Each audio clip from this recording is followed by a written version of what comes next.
인생 수업. 잘 물든 단풍은 봄꽃보다 아름답다. 법륜지음.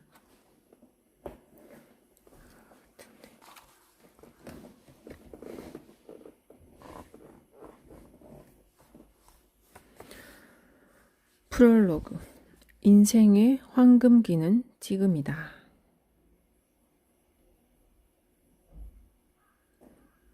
젊을 때는 시간이 지루할 만큼 안 가는데 나이가 들면 시간이 아주 빨리 간다고 느낍니다. 같은 시간인데 왜 다르게 느껴질까요? 어릴 때는 보통 어른이 되고 싶어 합니다. 그래서 나이도 좀 올리고 내가 형님이다, 내가 언니다 우기기도 합니다. 그렇듯 어른 되기를 기다리니까 시간이 안 가는 듯 한 겁니다. 막상 어른이 되면 그때부터는 한 살이라도 낮추고 싶어 합니다. 어릴 때 시간의 흐름은 성장을 가져오지만 나이 들어서는 노화가 따르잖아요. 팽팽하던 얼굴에 주름이 생기고 검던 머리카락에 흰머리가 하나둘 생기고 밤을 새워도 끄떡없던 체력이 하루가 다르게 약해집니다. 마음은 여전히 청춘인데 몸은 마음대로 되지 않는 걸 느끼기 시작합니다. 그러면 해놓은 것도 없이 나이만 먹었구나 하는 생각에 미래가 두려워지면서 마음이 과거로 향합니다. 그래서 흔히 나이 들면 지난 이야기를 하면서 추억에 잠기고 지난 세월을 그리워하죠. 그때가 좋았어 라고 그리워하는 바로 그때는 과연 행복했을까요? 어릴 때, 젊을 때는 다 행복한 걸까요?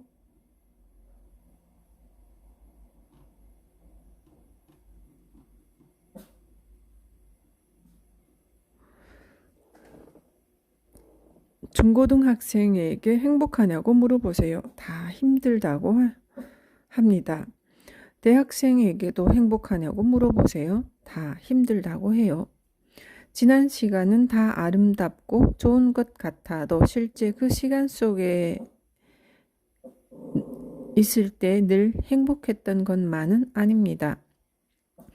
후회는 지금의 나, 지금의 생활에 만족하지 못하는 데서 비롯합니다. 한 여론조사에서 10대부터 50대까지 인생에서 가장 후회되는 게 무엇인가요? 하고 물었을 때 세대와 상관없이 1위가 바로 공부 좀 할 걸 이었다고 합니다. 그러니까 그때 놀지 말고 공부했다면 지금 훨씬 더 잘 살 거라고 생각하는 겁니다. 그처럼 우리는 늘 후회하며 과거에 연연해 합니다. 그때 이걸 알았더라면, 이런 선택을 했더라면 하고 인생의 시나리오를 쓰면서 지난 선택을 후회하고 지금의 모습을 초라하게 여깁니다. 되돌릴 수 없는 과거에 매이면 현실은 늘 괴롭고 불만스러울 수밖에 없습니다. 그럼 인생을 후회 없이 행복하게 사는 비결은 무엇일까요? 바로 10대는 10대에 충실하고 20대는 20대에 충실한 겁니다. 10대에 충실한 것은 무엇일까요? 10대는 공부에만 매진하면 되고요. 어른이 되면 늘 책임져야 하고 밥벌이를 해야 하는데 10대에는 공부만 해도 되고 그것만 잘하면 칭찬까지 받잖아요. 인생에서 그런 시간이 2번 오지 않는데 그때는 그걸 모르고 힘들어합니다. 20대가 되면 연애하면서 설렘도 맛보고 가슴앓이도 합니다. 이것은 청춘이 누릴 수 있는 특권이에요. 설사 실패해도 그 경험 덕분에 사람에 대한 이해가 깊어지고 삶도 성숙해집니다. 그런데 이 과정이 힘들다고 빨리 나이 들어 이런 가슴 아픈 일을 겪지 않았으면 좋겠다고 생각합니다. 그 시기에는 늘 힘들고 괴로워하지만 지나고 보면 그래도 그때가 좋았다고 그리워합니다.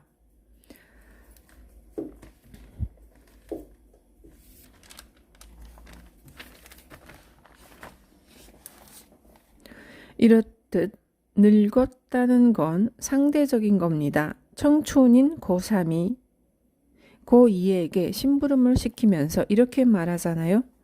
젊은 내가 해라, 늙은 나는 쉴란다. 아이가 어른을 흉내내며 현재를 살지 못하는 것도, 또 젊은 사람이 험난한 세상살이가 힘들다고 나도 빨리 나이 들었으면 좋겠다고 생각하는 것도,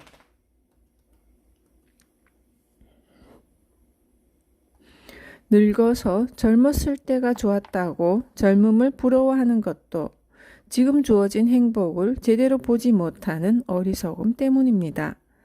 그러니까 젊은 사람은 젊으니까 힘도 있고 꿈도 가질 수 있어서 정말 좋구나.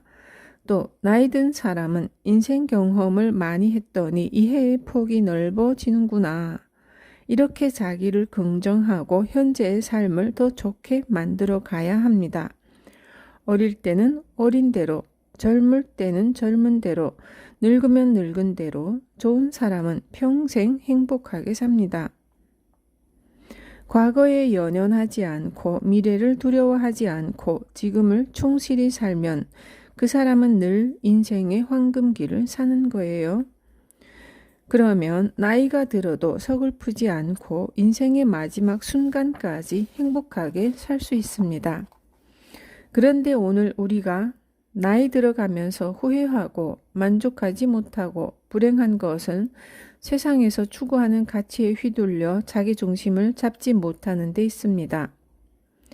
좋은 대학에 가야 하고 더 많은 돈을 벌어야 하고 더 높은 지위에 올라야 하고 더 널리 이름을 알려야 하고 숱한 욕망에 사로잡혀 인생을 살아왔기 때문입니다.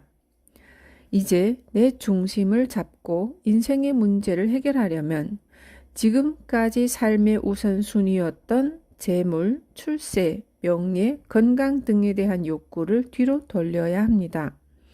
이 욕구들이 앞을 가로막고 있어서 그것을 해결하기 급급해서 정작 중요한 것들이 보이지 않았던 겁니다.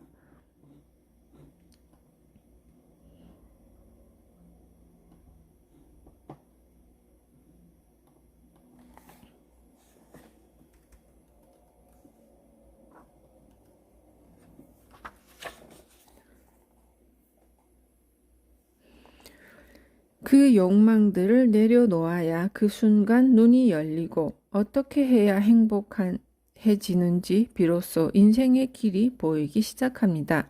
마치 영원히 살 것처럼 오늘을 허투루 보내고 있지는 않은지 자신을 돌아보세요. 죽음의 순간은 언제 올지 알 수 없기 때문에 오늘 최선을 다해야 하고 그 마음을 잃지 않아야 내일 죽어도 후회 없는 인생을 살 수 있습니다. 세상에서 추구하는 성공과 상관없이 스스로 만족하는 삶을 살아갈 때 그것이 바로 좋은 인생입니다. 늘 오늘의 삶이 만족스러우면 그게 곧 행복한 인생이죠. 지금 당신은 행복합니까?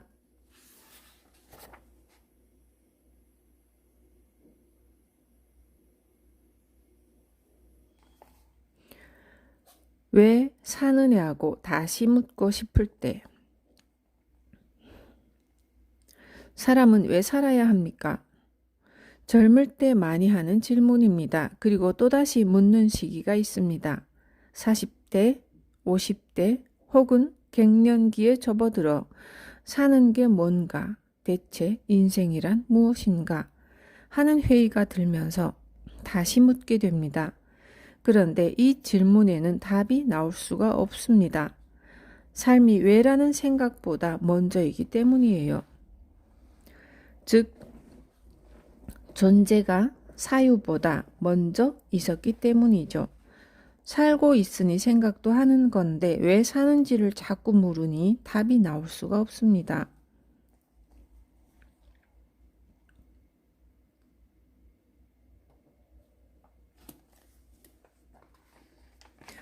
내가 태어나고 싶어서 태어난 게 아니라 이미 태어나 있었습니다.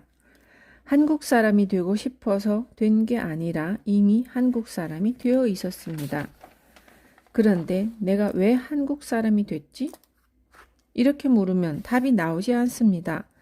그런데도 자꾸 그런 생각을 하면 이렇게 삶의 의미도 모르고 살아서 뭐해? 하는 생각이 들기도 합니다. 이처럼 왜 사는가를 계속 묻다 보면 자살과 같은 부정적인 생각으로 흐르기가 쉽습니다. 그래서 이제 생각을 바꾸어야 해요. 메뚜기도 살고 다람쥐도 살고 토끼도 사는구나. 나도 살고 저 사람도 산다. 모두 살고 있는데 그럼 어떻게 사는 게 좋은 걸까? 즐겁게 사는 게 좋을까? 괴롭게 사는 게 좋을까? 즐겁게 사는 게 좋다. 그럼 어떻게 하면 즐겁게 살지? 이것이 이미 살고 있는 존재로서 건강한 사고방식입니다. 풀도 그냥 살고, 토끼도 그냥 살고, 사람도 그냥 삽니다. 또 때가 되면 죽습니다.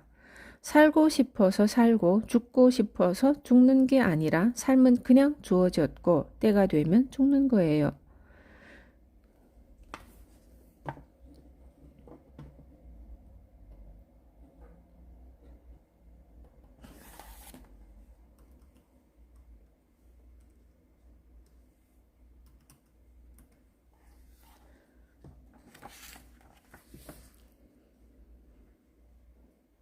결국 주어진 삶에서 내가 선택할 수 있는 것은 괴로워하며 살 것인가, 즐거워하며 살 것인가의 문제입니다.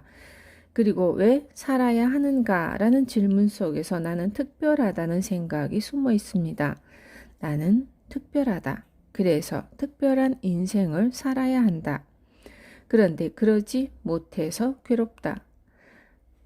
나의 삶에 특별한 의미를 부여하고 그에 맞게 인생을 살아야 한다는 부담을 스스로 갖는 겁니다. 그런데 길가에 자라난 풀 한 폭이나 산에 살고 있는 다람쥐나 인생살이나 다 똑같습니다. 자기 자신은 스스로 특별한 줄 알지만 사실은 별거 아니에요.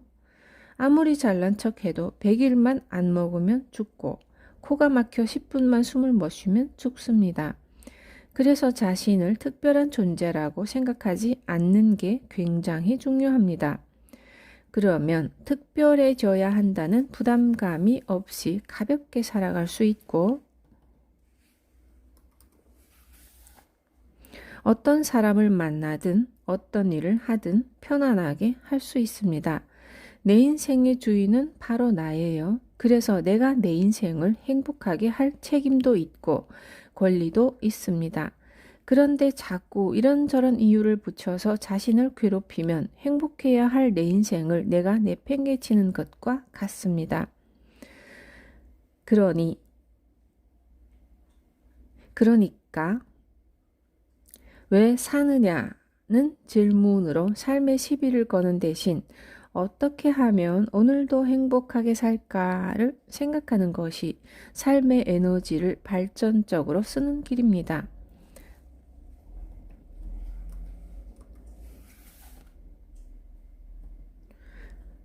그것이 내 인생에 대한 책임과 권리를 지닌 주인으로 사는 것이기도 합니다. 오늘을 견디면 내일은 달라질 거라 믿었다. 어릴 때는 어른만 되면 행복할 거야 라고 생각합니다. 학창 시절에는 대학만 들어가면 좋아질 거야 라고 생각해요.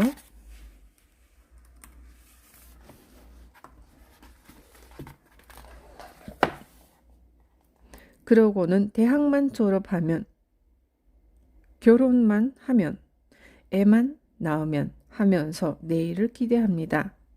늘 다음을 기약하면서 오늘을 힘들게 견디는 겁니다.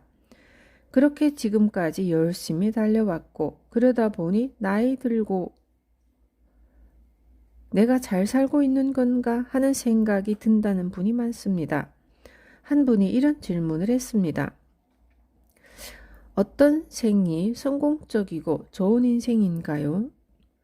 자기 분야에서 나름대로 성공했다는 평가를 받는 분인데 그런 사회적 평가와 상관없이 자신의 삶이 성공적인지 확신이 서지 않는다는 겁니다. 그럼 무엇을 성공이라고 할까요? 먼저 자신이 원하는 것을 이루면 성공이라고 할 수 있는데 대부분의 사람들은 돈을 많이 벌면 성공이라고 생각합니다. 그리고 지위, 권력, 인기를 얻으면 성공이라고 생각하죠. 그런데 이와 같은 성공은 상대적인 가치입니다. 부자도 상대적이어서 재산이 1,000만 원밖에 없는 사람들 속에서 재산이 1억인 사람은 부자 소리를 듣습니다. 그런데 재산이 10억 원인 사람들 속에서 1억이 있다는 사람은 가난뱅이 소리를 들어요. 어떤 사람과 비교하느냐에 따라서 상대적으로 부자이다, 가난하다가 결정되는 겁니다. 지위도 마찬가지죠. 군대에서 소대장이 병사들과 있으면 지위가 높지만 중령과 있으면 지위가 낮은 축에 들어갑니다. 어떤 지위에 있는 사람과 비교하느냐에 따라 그 사람의 지위가 달라지는 겁니다. 이런 성공은 영원할 수가 없습니다. 누구나 다 성공하고 싶기 때문에 실패한 사람도 자기 나름대로 또 노력해서 성공하려고 합니다. 마치 시소게임처럼 내가 올라갈 때는 성공이라 하지만 다음에 내려가면서는 실패하는 형국이 됩니다. 이렇듯 지속되지 못하는 일시적인 성공을 진정한 성공이라고 할 수 있을까요?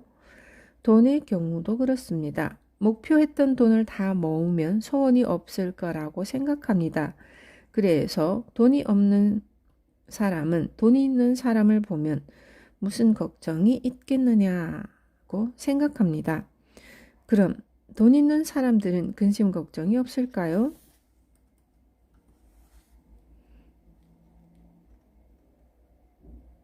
어쩌면 돈이 있는 사람들이 더 근심 걱정이 많을 수도 있습니다. 자기 돈을 지키느라 걱정하고 또 자기보다 더 많이 가진 사람과 비교해서 부족함을 느끼기 때문입니다. 그래서 논 99마지기 가진 사람이 한마지기 가진 사람에게 논을 달라고 한다는 옛말이 있습니다. 99마지기 가진 부자가 100마지기를 채우려고 한마지기 가진 사람 것을 가지려 한다는 겁니다. 또 세상에서 추구하는 성공은 남의 평가와 본인이 느끼는 것이 다를 때가 있습니다. 남으로부터는 성공했다고 평가받을지 몰라도 자신의 삶은 피폐해진 경우가 많습니다. 그래서 나이 들어 늙거나 병들었을 때 내 인생은 참 보람 있었다. 다시 태어난다 해도 그 일을 하겠다는 것보다는 지나온 삶이 허망하다 할 때가 더 많습니다. 그래서 내가 공연이 쓸데없는데 인생을 낭비했구나 후회하는 경우가 많습니다. 그럼 진정으로 성공적인 인생, 좋은 인생이란 어떤 걸까요?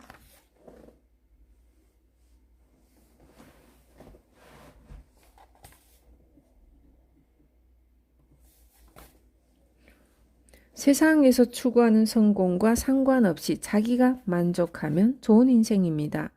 흔히 도시에서 돈을 많이 벌어 큰 아파트에 살면 성공했다고 하지만 시골에서 농사 짓고 살면서도 만족한다면 성공한 인생이에요. 나는 참 행복하다. 좋은 공기 마시고 깨끗한 물 마시고 오염되지 않은 농산물 먹고 자유롭게 일하니.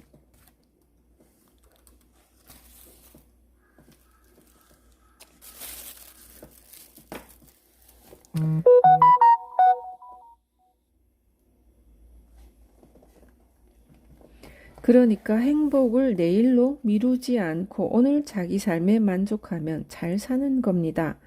하루에 밥을 5끼, 6끼 먹을 것도 아니고 옷을 몇십 벌 껴입고 다닐 것도 아니고 차 몇 대를 동시에 굴릴 것도 아니니까 소박하게 마음 편하게 사는 게 최고야. 이렇게 만족하며 산다면 그게 좋은 인생입니다. 어떤 일을 하는가는 중요하지 않습니다. 자기가 원하는 일이 있으면 그 일을 하는 거예요. 새로운 농법을 연구하는 것도 보람 있는 일이고 동네에 작은 가게를 열어서 재미있게 경영하는 것도 좋은 일이고 또 넓은 세상에 나가서 국제사회에서 활동해 보는 것도 좋은 일입니다. 자기가 원하는 일을 하면 힘들어도 즐겁습니다. 군사훈련 받느라 산에 올라갔다 오든 등산하러 산에 갔다 오든 육체적으로 고된 것은 같습니다. 그런데 군사훈련 하느라 산에 갔다 오면 힘들고 괴롭지만 등산을 하면 고되지만 즐겁잖아요.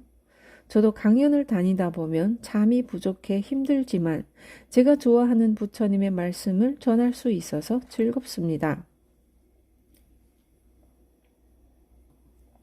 한 번은 법문하러 갈 때 늦어서 택시를 탔는데 그 기사가 차를 아주 난폭하게 몰았습니다.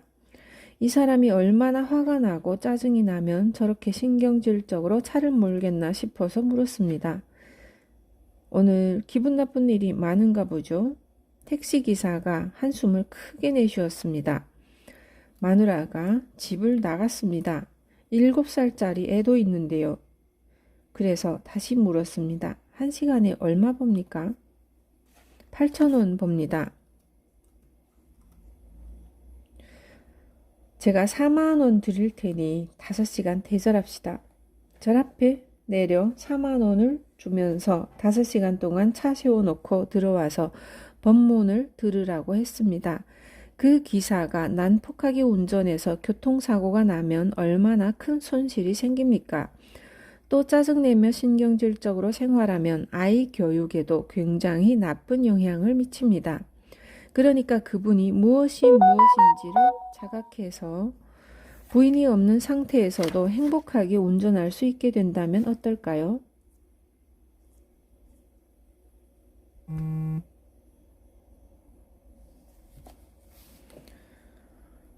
부인이 돌아올 가능성도 높고 사고 위험도 줄어듭니다. 그러면 그 택시 기사뿐 아니라 여러 사람을 살리는 결과를 가져옵니다. 그분에게 그냥 법문을 들으라고 했으면 안 들었겠죠. 돈을 받고 듣도록 했으니 들을 수 있었던 겁니다. 이렇게 돈을 드리고라도 전해주고 싶은 법문을 많은 분들이 돈을 안 들여도 들으러 오니 저는 행복합니다.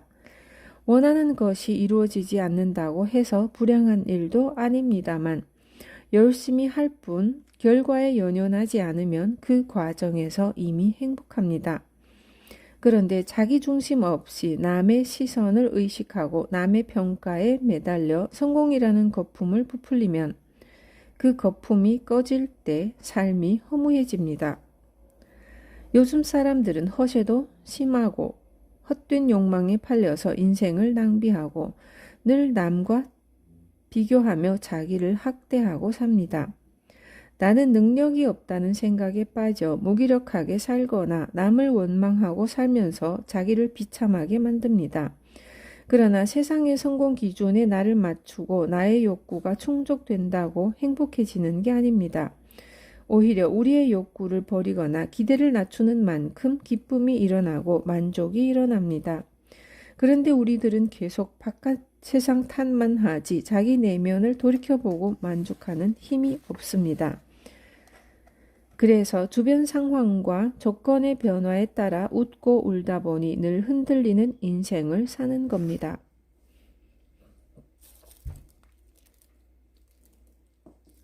나이 들면서 얻은 것과 잃은 것, 모든 것은 변해갑니다. 그런데 예전 생각만 하고 지난 것을 고집하면 거기에서 괴로움이 생깁니다.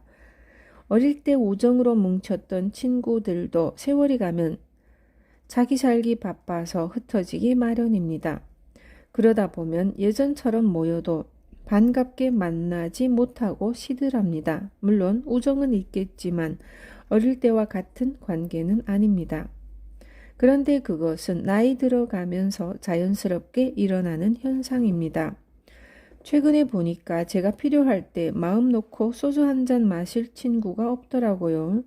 누구는 왠지 불편하고 또 누구는 자기 주장이 너무 강해서 머리가 아프고 또 누구는 남하고 타협을 몰라서 피곤하다는 느낌을 받아요. 주위에 사람이 자꾸 줄고 진심으로 만날 수 있는 친구가 줄어드는 듯 합니다. 제가 고향에 내려가면 예전에는 5명이 모였다면 지금은 한두 명이 모일 정도입니다. 그것도 억지로 나오는 것 같아요. 30대 청년의 하소연입니다. 나이 들어가면서 많은 사람이 이 청년처럼 친구에 대한 서운함을 호소합니다. 우정이 옛날 같지 않다. 친구들이 이기적으로 변했다고 섭섭해합니다. 학교 다닐 때는 친구가 제일입니다. 무엇이든 친구와 함께하고 부모님에게 하지 못하는 이야기도 친구에게는 터놓고 합니다. 그래서 부모님보다 친구를 더 믿고 의지하기도 하죠. 어릴 때는 부모에게 의지하다가 학창 시절에는 친구에게 의지하고 이성의 눈을 뜨면서 연애에 빠지고 사회에 나가면 또 직장 동료라는 새로운 관계를 맺어가는 것이 자연스러운 겁니다. 그런데 그런 변화를 가지고 서운해한다면 아직 청소년 때 생각을 갖고 그 시절의 낭만에 젖어 있는 거예요. 이제 결혼하면 친구와의 만남도 점점 드물어집니다. 부인의 눈치를 봐야 하니까 친구에게 술 한잔 사기도 힘들어지고요. 여자의 경우라면 남편과 자식 챙기느라 옛 친구와 저녁 약속을 하기가 더 어려워집니다. 가정이 있으니까 혼자 살 때처럼 자기 마음대로 사람을 만날 수도 없는 거예요. 어릴 때는 떨어져 살 거라고 상상을 못했던 형제도 나이가 들면 뿔뿔이 흩어집니다. 같은 밥상에서 밥 먹고 옷을 나눠 입던 형제도 자기 가정을 가지면 다 제갈 길을 갑니다. 그래서 부모 형제를 내 마음대로 도와주기도 어려워집니다. 가정을 따로 꾸렸으니까 부인이 우리 쓸 것도 없는데 왜 당신 마음대로 형제에게 줬느냐고 따지면 할 말이 없는 겁니다. 이런 변화는 자신이 몸담은 울타리가 달라지면서 생기는 것이니까 자연스럽게 받아들여야 합니다. 그런데 옛날 기억 속에서 그때가 좋았다고 집착하기 때문에 변화를 못 받아들이고 혼자 괴로워하는 겁니다. 그러니까 친구들이 나쁘고 의리가 없는 게 아니라 내가 아직 어린애 같은 생각을 하고 있다는 걸 알아야 합니다. 본인도 친구들에게서 멀어지는 기분을 느끼고 있잖아요. 누구는 불편하고 누구는 피곤해서 만나도 편하지 않다는 건 본인도 친구들에 대한 우정이 예전 같지 않다는 겁니다. 나도 변하면서 원인을 친구에게 돌리고 행동을 문제 삼으니까 친구들이 점점 더 떨어져 나가는 거예요. 해가 거듭할수록 제가 너무 예민해지고 까칠해져서 위장장애를 달고 삽니다. 약을 먹고 있지만 어떻게 하면 마음이 편안한 사람이 될 수 있을까요? 상대방을 내 뜻대로 하려 하고 내 취향에 맞는지를 너무 따지면 인생 살아가기가 피곤해서 병이 생길 수밖에 없습니다. 먼저 친구들과 늘 함께 해야 한다는 생각을 내려놓아야 자유로워집니다. 같이 있으면 대화할 수 있어서 좋고 혼자 있으면 혼자 있어서 좋아야 합니다. 그러면 곁에 사람이 있든 없든 아무 상관이 없고 언제 만나든 편할 수 있어요.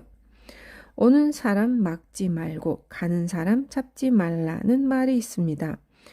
이것은 인간관계를 아무렇게나 내버려 두라는 게 아니라 주어진 인연을 그대로 받아들이라는 뜻입니다. 사람 관계가 변하는 것을 억지로 잡으려고도 하지 말고 떠난다고 아쉬워하지도 말고 집착하지도 않아야 편안한 관계를 맺을 수 있습니다. 그래야 새로운 인연도 만날 수 있어요.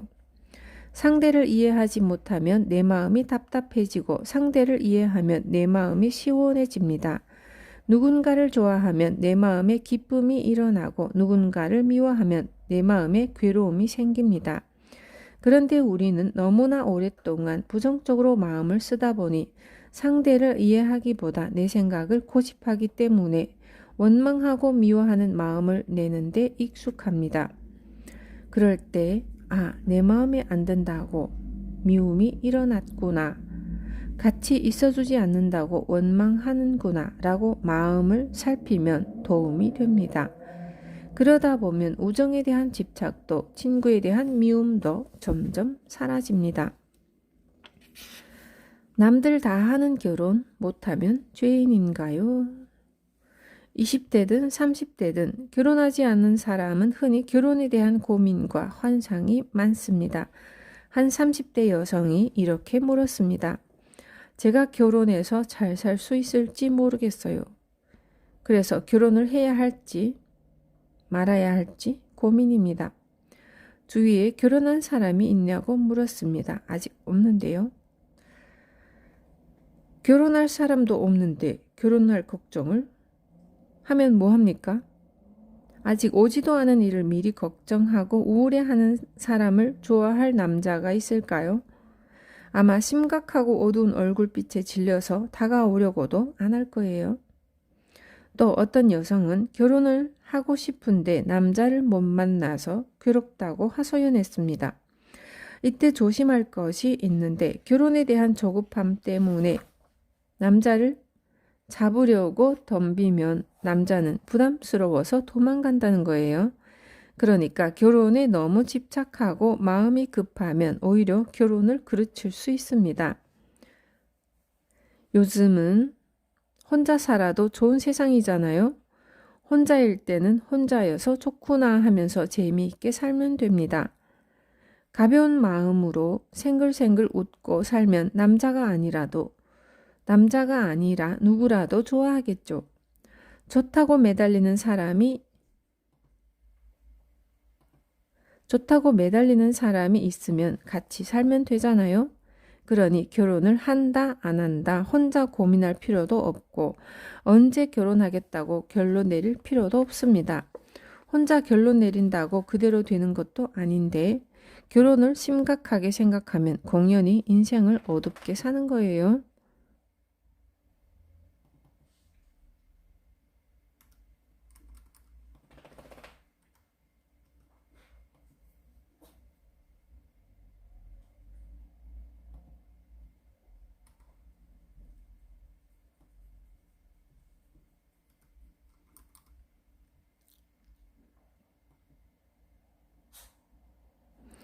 한 40대 여성은 결혼을 못해서 자신이 초라하게 느껴진다고 고민을 털어놓았습니다. 결혼을 하면 당당하고 결혼을 하지 못하면 초라한 걸까요? 제가 60이 넘었는데도 결혼을 안 했다고 그걸 초라하게 여기거나 고민하지 않잖아요. 저보다도 젊은데 왜 자신을 초라하게 느낄까요? 바로 자신을 부정적으로 패배자로 보기 때문이에요. 만약에 제가 60이 되도록 결혼도 한 번 못했다 이렇게 생각하면 인생 낙오자가 되는 거고 나는 60이 될 때까지 결혼 안 하고 버텼다 이러면 승리자가 되는 겁니다.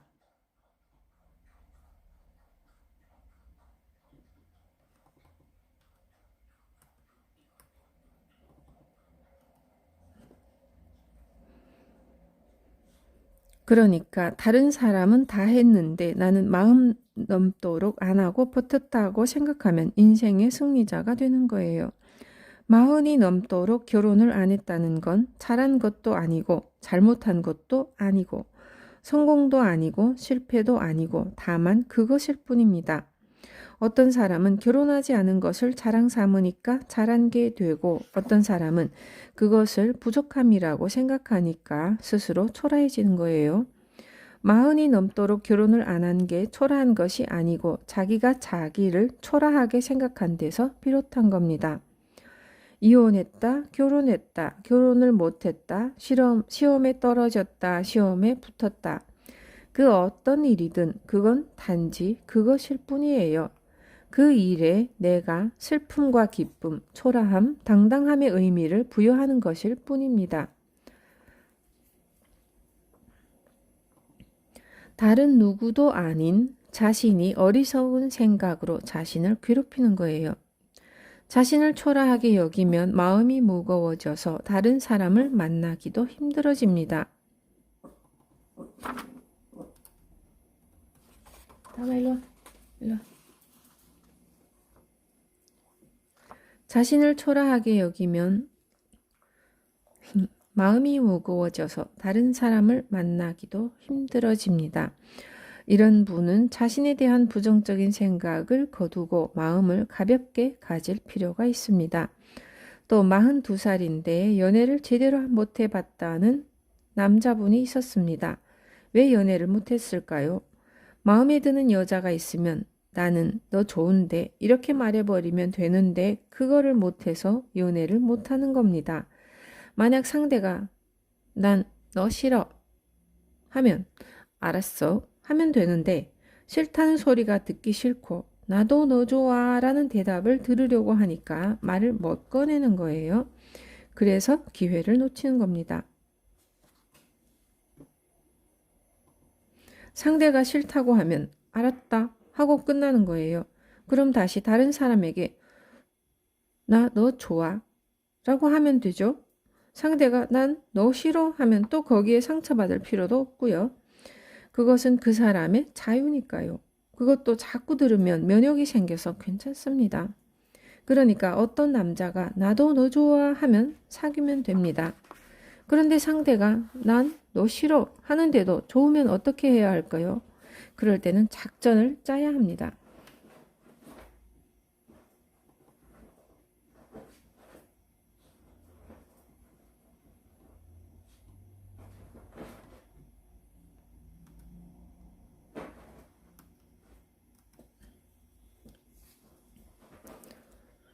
나를 싫어하는 상대가 날 좋아하도록 만들려면 비상한 관심과 노력을 기울여야 해요. 그렇게 노력하다 보면 연애 기술을 터득해서 상대에게 다가가는 능력이 생깁니다. 연애를 제대로 못 해봤다면 지금부터라도 1년에 3번은 해보겠다고 가볍게 생각하고 시작하면 됩니다. 깊이 사귀려고 하면 마음의 부담이 생기니까 가볍게 사귀어 보겠다는 마음이 필요합니다. 이때 이것저것 조건을 따지지 않아야 좋은 사람을 만날 수 있습니다. 결혼을 해봤던 사람도 상관하지 않고 위아래로 10살 정도 개방을 하면 만날 수 있는 상대가 많아집니다. 너무 조건과 틀에 맞춰서 고르지 말고 마음을 열고 사람들을 대해야 좋은 인연을 만날 수 있는 겁니다. 요즘 여성들은 사회활동으로 결혼을 늦게 하는 경우도 있고 자기 일이 있을 때는 결혼에 대한 생각이 크지 않다가 나이 들어서 결혼을 생각하는 경우도 있습니다.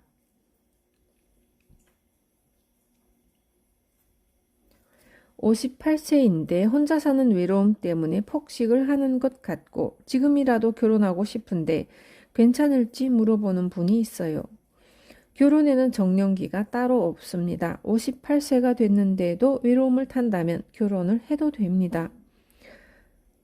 그런데 결혼 생활이 원만하기는 조금 어렵다는 것을 알고 해야 합니다.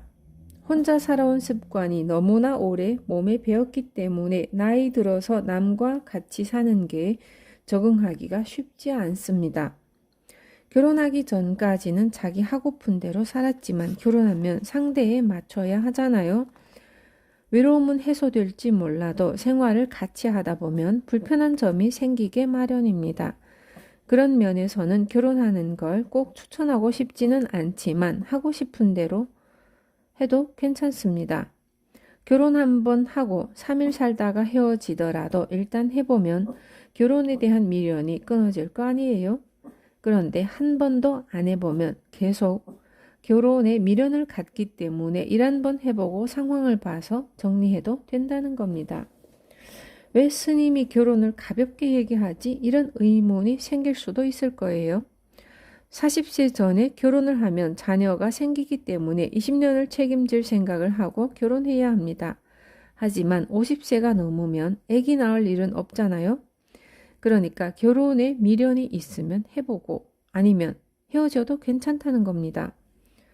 수행을 통해서 미련을 떨칠 수도 있지만 실제로 해보고 미련을 떨치는 것도 좋은 방법이에요. 그리고 외로움의 문제라면 꼭 결혼을 해야 해결되는 건 아니에요. 공동체 생활을 하면서 가족처럼 같이 밥 먹고 같이 일하면서 외로움을 극복할 수도 있습니다.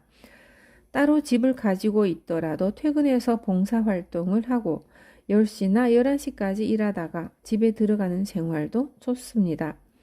사실 그런 생활을 하기 힘들면 결혼 생활도 하기 어렵습니다. 외로워서 결혼했는데 막상 하고 보니 자기 시간이 없다고 갈등하는 경우가 생기거든요. 외로움은 없어지는데 도무지 내 시간이 없다, 너무 정신이 없다면서 괴로워할 수도 있습니다. 그것도 같이 살기 때문에 오는 문제가 아니라 혼자 살다 함께 사는데 오는 반작용이에요. 그러니까 결혼을 하기 전에 함께 사는 생활도 경험해 보면서 스스로 조율을 해야 합니다. 어느 것이 옳다는 건 없어요. 결혼을 하든 안 하든 이런 문제도 있고 저런 문제도 있습니다. 중요한 것은 후회를 남기지 않는 겁니다. 그러니까 혼자 사는 생활과 함께 사는 생활을 혼자 사는 생활과 함께 사는 생활을 다 경험해 가면서 자기 마음을 정리하는 게 좋습니다.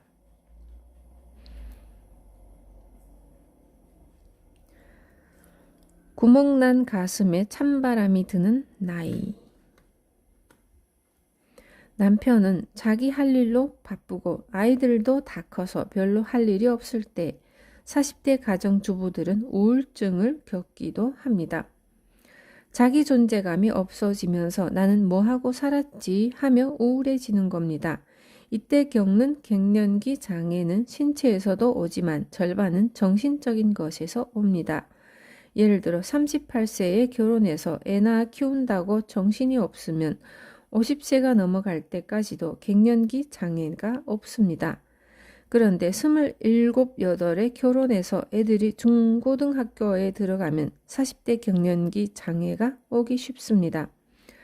아이가 어릴 때는 엄마 하면서 늘 엄마 곁에서 맴돕니다. 그러다 사춘기가 되면 특히 남자아이들은 엄마와 좀 거리를 두고 같이 다니는 걸 창피해야 합니다. 그러면 엄마는 자식의 변화를 배려하면서 아이와의 관계를 조율해야 하는데 여전히 어린애 취급을 합니다. 아이로서는 밖에 나가면 여자애들에게 제법 어른 흉내를 내려고 하는데 엄마만 만나면 애 취급을 받으니까 같이 있지 않으려고 하는 겁니다. 가정에서 해야 할 일이 점점 줄어들다 보니 아침에 자식과 남편이 다 나가고 나면 오후까지 멍하게 시간을 보내기도 합니다. 그러다 거울을 보면 벌써 흰 머리카락이 생기고 얼굴에 주름살이 생긴 걸 발견합니다. 나가서 뭔가 해보려고 마음을 내기에는 너무 오랜 시간이 지나 자신감도 없습니다. 그래서 예전에 춤바람이 난다든지 학부모회에서 치맛바람을 일으킨 것도 이런 공허함을 비집고 들어왔던 겁니다. 이럴 때 집에 있으면 자꾸 아이나 남편을 문제 삼기 쉬우니까 자원봉사 같은 활동을 하면 우울하고 허전한 마음을 치유하는 데 큰 도움이 됩니다. 돈을 안 벌 뿐이지. 자기 일이 있고 자신의 봉사가 다른 사람에게 참 귀중하게 쓰이는 경험을 하면 우울증에 빠지지 않고 생기를 얻기 때문이에요.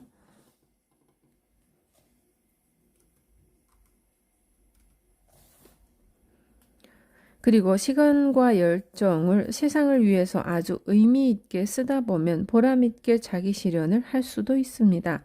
한 주부는 아이가 초등학교에 들어가자 봉사활동을 하면서 생기를 찾았습니다. 직장보다 더한 열정을 갖고 일하니까 갱년기 장애나 우울증을 모르고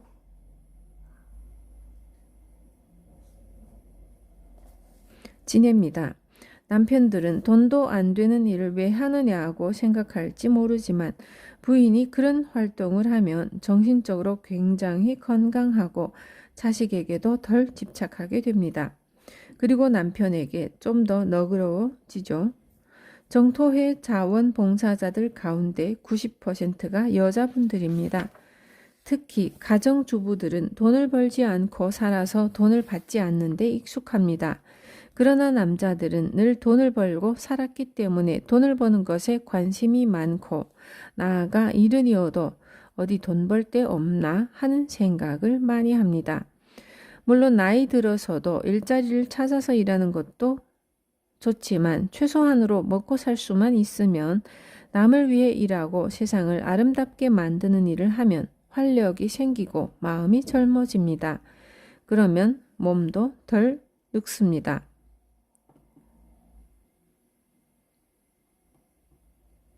지금까지 내 인생, 내 자식, 내 남편, 내 부모만 알고 열심히 착실히 살았습니다.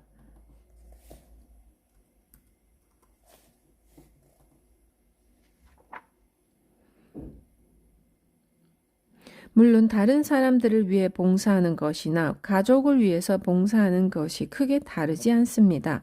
바꾸어 말하면 잘못 산 것이 아니라 단지 개인적으로 살았다는 거예요. 그러니까 남은 인생을 좀 더 큰 마음을 내서 이웃과 세상을 위해서 살아보는 것도 좋습니다. 내 울타리를 깨고 나가면 시야도 넓어지고 인생도 씩씩하게 살아갈 수 있습니다. 자식이 시험에 떨어졌다고 해도 심지어 배우자가 세상을 떠나는 일이 생겨도 오래 힘들어하지 않고 잘 극복해 갑니다.